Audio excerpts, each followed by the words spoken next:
Kaya yung nasa Biblia, sinasabing mabait na asawa galing sa Diyos. Gumagawa ang wika siya ng kabutihan sa kanyang asawa, sa hindi ng kasamaan sa lahat ng araw ng kanyang buhay. Kaya yung taong naniniwalang may Diyos, napakagandang maniwalang may Diyos eh. Unang-una may pruweba. Ang Diyos mabait, tapos binigyan ka ng mabait na asawa. O hindi ba napakagandang pruweba na may Diyos nga? Isang kakukuha ng mabait na asawa kundi galing sa Diyos. Maraming babae ngayon na hindi mabait.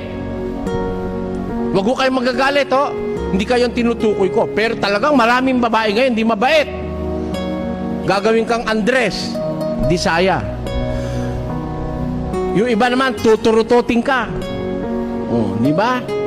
Yung iba naman, ginawa ka lang tagahanap buhay para masunod yung kapritsyo niya na meron doon, meron dito, meron dito, meron dito, meron dito, meron dito, meron diyan, meron pa sa paa.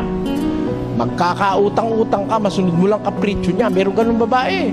Talagang kataktakot na gastos yan. Makakala mo ba, yung pencil lang niya, yung pencil dito, 100 piso pala isa, pinanggaganong-ganon doon.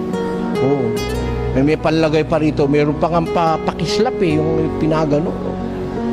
Parang, minsan parang natuka ng haas na nangingitim dito Tapos meron pa rito.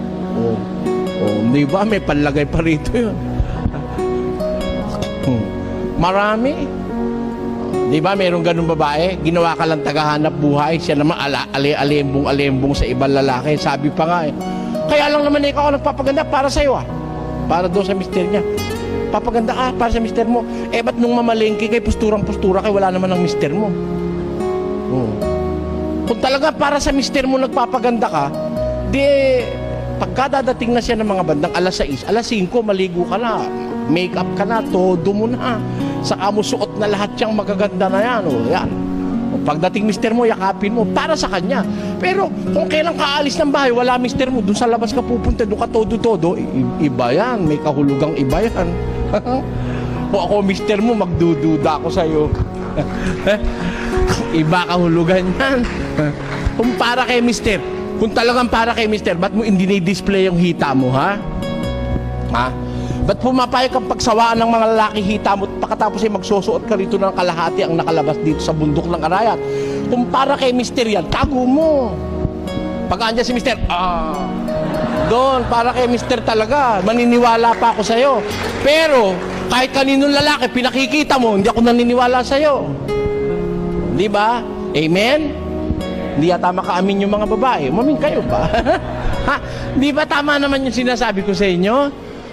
Ngayon, kung ang asawa mo'y ganon, tapat sa'yo, walang buwang sa kanya iba, mahal ka niya, may pera't wala, sabi ng Biblia, ang nakakasumpong ng asawa, nakakasumpong ng mabuting bagay, nagtatamo ng lingap ng Panginoon.